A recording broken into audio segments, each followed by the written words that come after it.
salah satu materi dari akuntansi manajemen. Teman-teman, ada yang masih ingat gak sih apa tuh pesanan khusus? Kalau menurut aku ya, pesanan khusus itu adalah pesanan tambahan yang di luar dari perusahaan penjualan normal. Nah, biasanya jumlah itu besar dan biasanya harganya itu lebih rendah dari harga normal biasanya.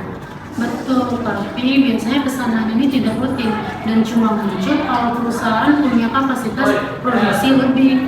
Nah, harganya di bawah harga biasa, jadi perusahaan itu harus hati-hati, jangan langsung diterima, karena bisa aja malah bikin rugi. Nah, itu makanya digunakan analisis diferensial. Analisis ini membantu manajer membandingkan pendapatan dan biaya yang relevan dari dua pilihan untuk menentukan keputusan yang terbaik.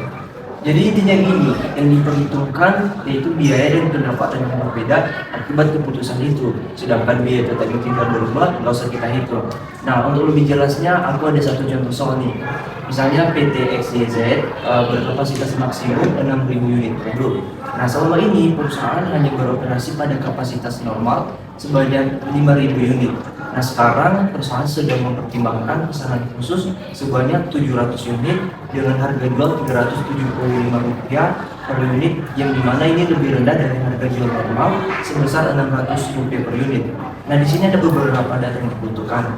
Yang pertama itu produksi normal sebanyak 5.000 unit, kemudian harga jual normal Rp600 per unit, biaya variabel produksi Rp200 per unit, biaya variabel operasional Rp152 per unit, biaya tetap Rp150.000, dan pesanan khusus 700 unit dengan harga jual Rp375 per unit. Jadi teman-teman, untuk mengerjakan soal tersebut kita harus menggunakan step-step decision making. Nah, untuk tahap yang pertama itu ada menentukan masalah. PT XYZ bingung apakah pesanan khusus ini harus diterima atau tidak. Jadi tahap yang kedua itu yaitu mengidentifikasi alternatif pilihan. Alternatif pertama yaitu menolak pesanan khusus, tetapi produksinya tetap 5.000 unit. Sedangkan alternatif kedua yaitu menerima pesanan khusus, tetapi produksi jadi 5.700 unit. Tahap yang ketiga yaitu pengumpulan informasi yang relevan. Nah, dapat kita perkirakan bahwa biaya akan bertambah jika kita menerima pesanan khusus yaitu biaya variabel saja. Untuk kita dapat mengetahui apakah pesanan khusus itu kita terima atau kita tolak, kita harus menggunakan analisis diferensial.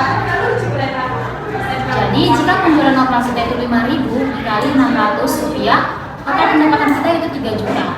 Kalau ditambah dengan pesanan khusus, total pendapatan yaitu 700 dikali 375, 262.500, sehingga total pendapatan dari penjualan normal dan pesanan khusus kita yaitu 3.262.500. Untuk biaya normalnya 200 ditambah 150 yaitu 350. Berarti 700 unit dikali 350 yaitu 245.000. Selisihnya 262.500 dikurang 245.000 yaitu 17.500.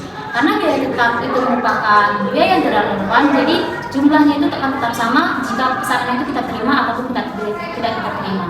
Nah, tahap keempat, keputusan yang kami ambil berdasarkan contoh soal PT XY dan Z. Kami memilih menerima pesanan khusus karena masih ada kapasitas kosong dan pesanan ini menambah laba Rp17.500. Karena harga rendah bukan berarti rugi selama biaya variabelnya tertutup dan masih ada tambahan laba. Wah, bagus banget. Jadi kita akan lebih mengerti nih tentang materi menerima atau menolak pesanan khusus tersebut. Jadi teman-teman, kesimpulan yang kami dapat dari diskusi kami ini adalah pesanan khusus adalah pesanan tambahan dengan harga lebih rendah dan bersifat sementara. Dan keputusan dibuat dengan analisis diferensial, yaitu membandingkan pendapatan dan biaya yang relevan. Biaya tetap tidak relevan karena tidak berubah akibat keputusan ini. Dalam kasus PT XYZ, menerima pesanan khusus memberi tambahan laba 17.500 tanpa menambah biaya tetap, dan kami mengambil alternatif 2 yaitu menerimanya. Sekian dari video diskusi kami, terima kasih. Dadah.